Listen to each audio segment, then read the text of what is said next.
blood to Cain.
Take cover! Enemy fire!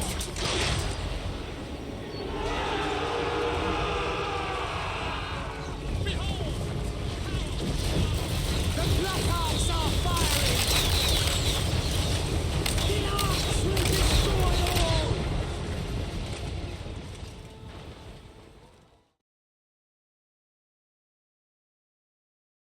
It's a brutal era of endless war. And Malekith the Witch King leads his dark elves against his hated high brethren, wearing a suit of black plate armor to protect his tortured body. He seeks to reclaim the throne once denied him.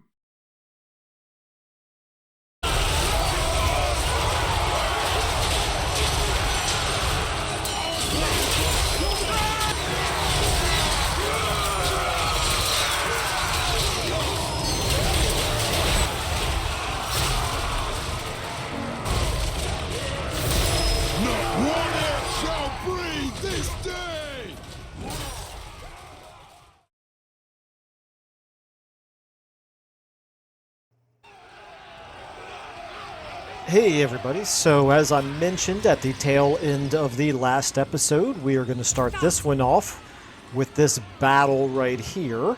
So I'll jump into that in just a second.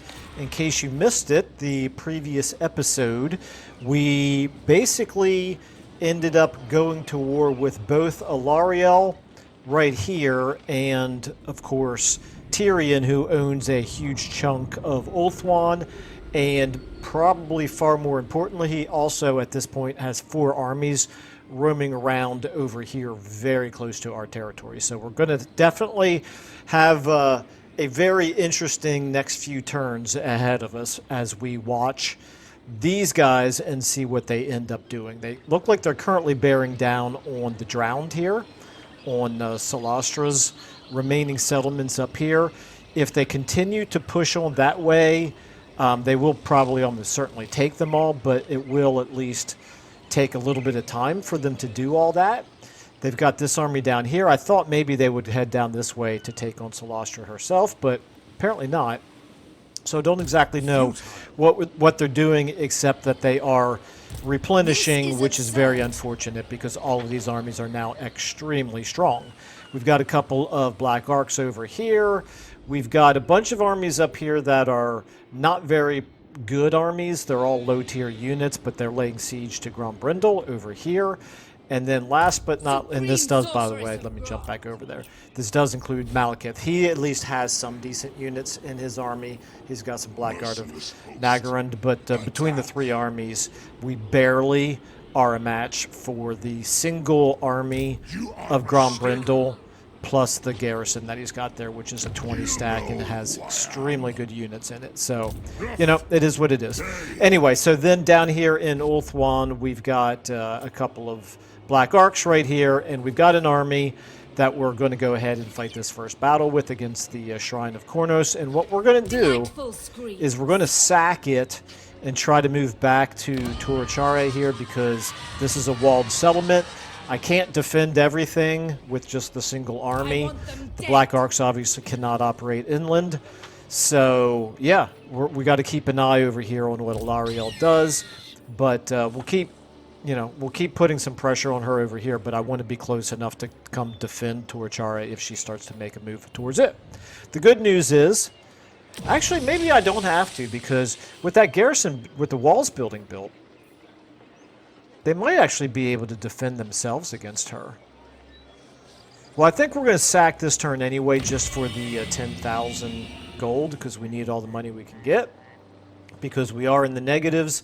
And we are continuing to do some recruiting up here as well. We have to muster up another army, because we also, on top of both Tyrion and L'Ariel, we also have, and Grand Brental, we also have Sigvald, who is heading over in this direction. Now, we're not at war with him yet, but he hates us, and we were previously at war with him, so it is probably only a matter of time. Okay, anyway, that's enough talking. Let's go ahead and jump into this. This is actually going to be a more challenging battle than I was expecting.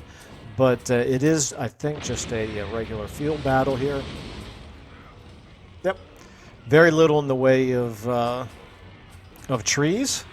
We have a slight artillery advantage over them, slight range advantage over them, so they're probably going to have to come towards us. Okay, let's go ahead and jump in. Yeah, the campaign basically got, I don't want to say 10 times more exciting, but it got a lot more interesting and probably stressful. Okay, so we had one crash as I was loading into this battle the first time. It does appear to be loading successfully here the second time, so hopefully that was just an anomaly and won't happen again. But you always have to worry about after a patch comes out for Warhammer, which there recently has been. And yeah, so fingers crossed, particularly because we're using mods. All right, so I'm not exactly, I don't remember what I was saying when it crashed. Something about we have the ranged advantage over them, so they're going to have to come towards us. Let's just go ahead and get you guys here, and they do have units in range, so we can open fire. I'm actually going to get you maybe a little bit, aim just a little bit more that direction. And I think both of you, we're going to have anti-infantry and in guard mode. And then with you guys, let's get some 7s over here. And some 8s over here. Like so. And what we're going to, if I can draw correctly, there we go. And the wizard will leave her here in the middle. Now, let's go ahead and start the battle. What I'm going to do based on what they do Annihilate them. is I'm going to take you 3, and I'm going to start spreading you out. Yeah, that's good. Yeah, go ahead and shoot them. That looks good to me. I will offer their blood to Cain.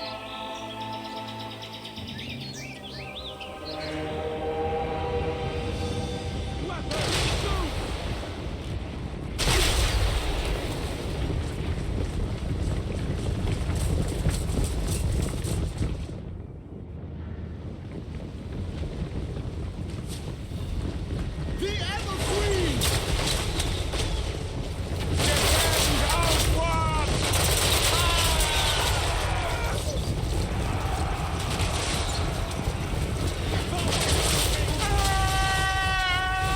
Odious Rookie!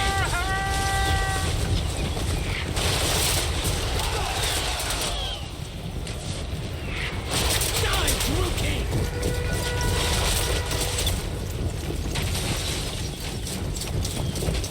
Defend outward!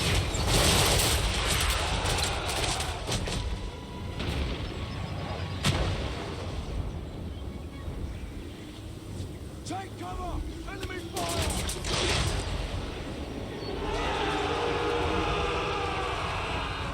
Behold! The Black Arts are firing!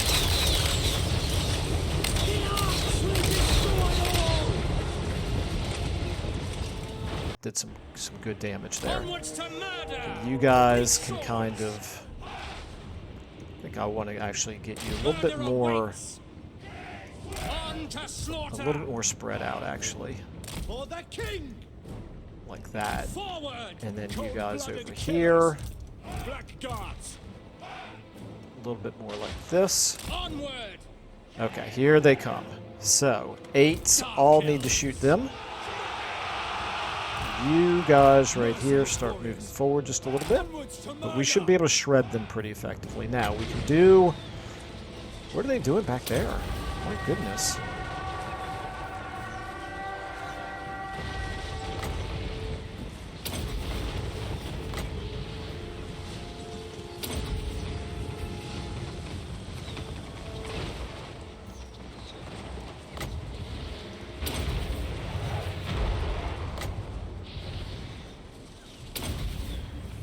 Okay, 7s, I need you guys to shred them. Let's go get you guys moving forward. You guys as well. Move forward. How are we doing over here? Yeah, they are completely wrecked over there. So 8s, now you guys get over here like this. And let's go ahead and get you guys forward like this. Moving out. Bleak swords. Okay, this is fine. We're taking a lot of damage over there. You can get back. You can get out. 7s, you guys should be shredding over here. 8s, yeah, you guys can open fire here. Let's go ahead and do this. You guys go ahead and go charging in. You on them. You up here. You over here. Now let's go ahead and get you guys forward. You, let's get you back. And you keep coming back. Now, we could probably do some magic here. Okay, that took way too long. Oh well, it is what it is. Let's go ahead and blast right here.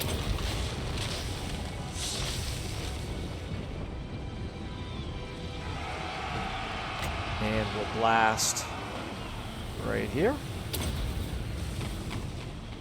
Okay, that's looking good. My 7s here, yeah, we're doing fine. Let's pull you guys back like this. You can shoot over there. Our 8s here, take them out. You guys, you know what, you should probably stop shooting at this point. I don't know, maybe you can hit them.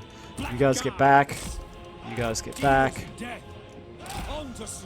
How are we doing here? Let's go ahead and try to blast them. Okay, that ought to work pretty well. I think this should be... Yeah, you guys get after them. These 8s, shoot him. Yeah, you on them, that's fine. You on them, that's fine. You start getting forward here as well. And we can blast them right there. These guys over here are shredded. Oh, we got a little bit of trouble right here. You guys... We are ready. Bloody murder. Okay, there we go. That looks good.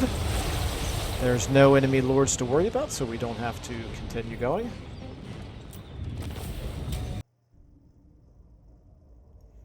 So basically, other than that one unit, which took pretty heavy damage, we actually, I think, made out pretty well there. Certainly a lot better than the close victory that the auto-resolve would have given us. I won't be surprised if it tells us close victory, which would be nonsense, but that's just kind of how it calculates it out. But I'm pretty sure we would have taken a lot more casualties if we had done the auto-resolve.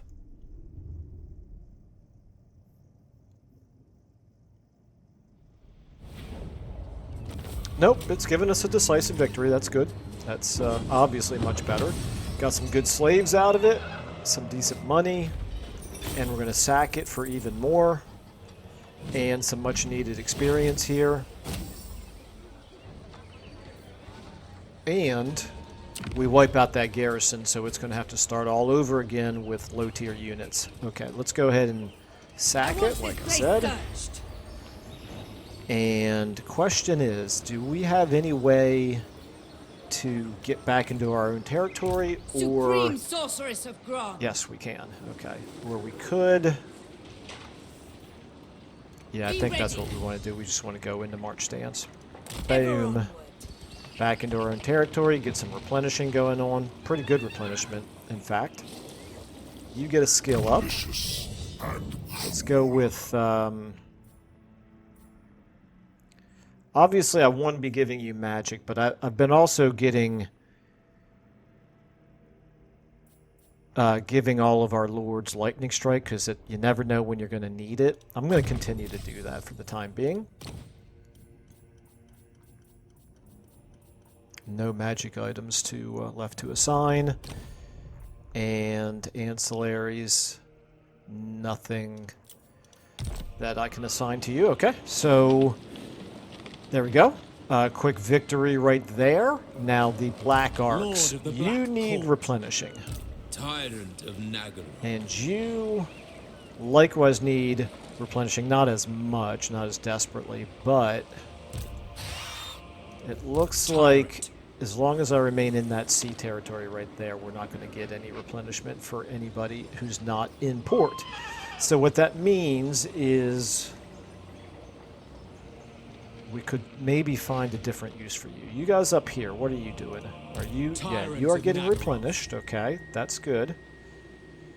We do need... Oh, I've already moved you both, haven't I? Yeah, okay. We need to get you up here to Slaver's Point in case Tyrion heads over there. All right, so really the only... Okay, so this is Michael from the future. Unfortunately, not going to be able to show you that battle and another battle and the rest of that turn that we took because of a problem with my recording. Unfortunately, I won't go into a lengthy explanation of what happened, but the game crashed, and when I reloaded back in and checked to make sure that the recording was still happening, it looked like the recording was still happening, but yet for some reason it was lying to me because the recording did not happen. So basically, I'm just going to really quickly, and I apologize profusely for this, but I'm just going to give a very quick recap of what happened in the intervening time.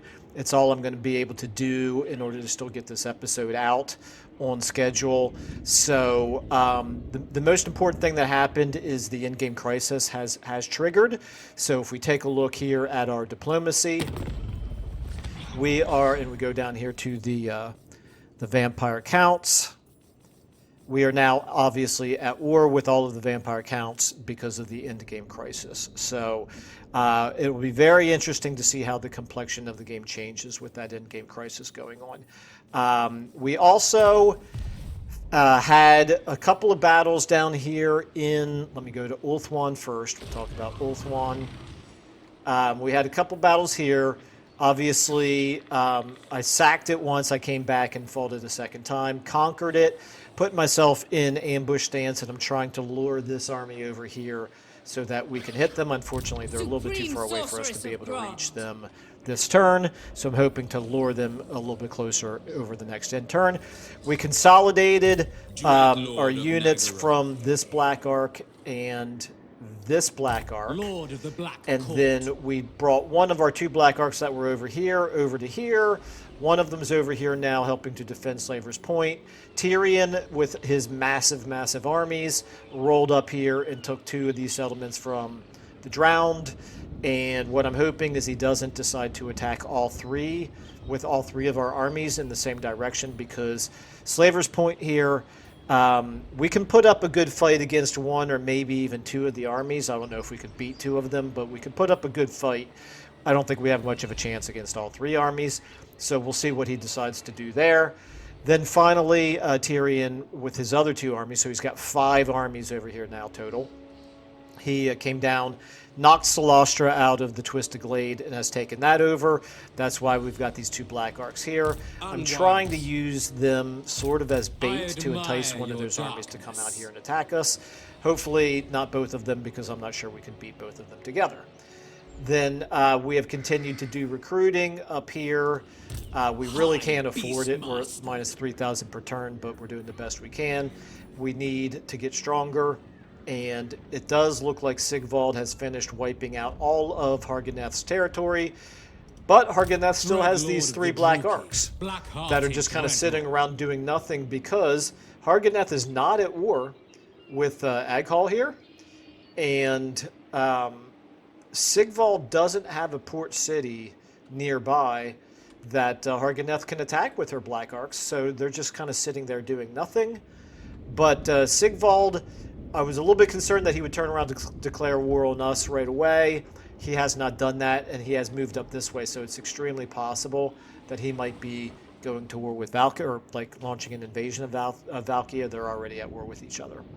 Okay, that I think pretty much kind of summarizes what happened over the course of this episode. I again apologize for not being able to show it all. I did learn an important lesson to double check my recording software differently if I do experience an in-game crash again. So it was an important lesson to learn, but anyway, nothing like so substantial that that the complete course of the campaign has shifted, except of course for the fact that the in-game crisis has arrived. And Tyrion has continued to gain ground over here. Alariel has not. She has basically remained right here. They're kind of in a stalemate here at Mistnar. This army of Grom the Paunch is like stopping her from going anywhere, and yet she's also not attacking him for whatever reason. Don't know why. Okay. Anyway, I think that's enough of the summary. I'll get back into this campaign again and go over everything again, and hopefully get a better episode for you all in the next time that the next rotation for the Malekith campaign. All right. Anyway, once more, sorry about that. I will see you all in the next episode.